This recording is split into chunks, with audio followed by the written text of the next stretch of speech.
Hi mga mi, for today's video is naghimo ko og ice candy. So magpaspas ko og upload og mga video mga mi kay marag mabisi na ta sunod bulan ani. Mango Grahams ang atong flavor sa ice candy mga mi.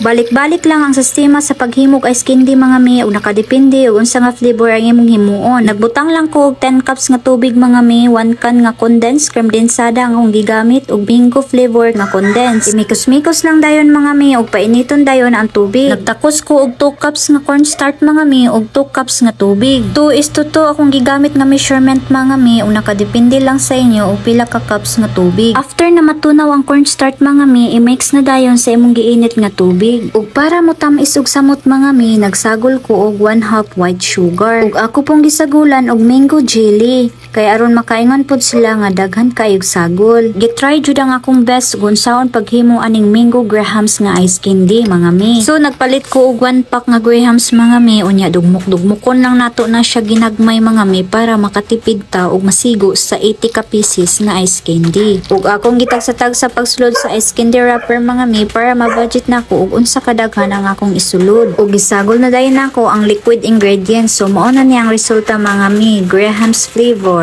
Instead nga mangga ang gibutang nako mga mi kay mahal man kaayo karong panahon na. Gagamit na lang ko og chili powder mango mga mi ug mararapod siya og pure mangga mga mi ga yellow. Sayon ra gyud kay himuon ang ice candy mga mi basta kugihan lang ka og dili ka kapuyon. Ug mao ni tanan akong nahimo mga mi sa 10 cups nga tubig og 2 cups nga cornstarch. Ug nakahimo ko og 86 ka pieces nga ice candy mga mi, unya i-overnight lang nimo na siya mga mi pagkaugma na mugahi na siya. Tadang! So mao na yung resulta sa akong Mango Grahams nga ice candy mga mi, wala gyud siya nag-ice. Ug grabe kay ka-creamy mga mi. So thank you for watching.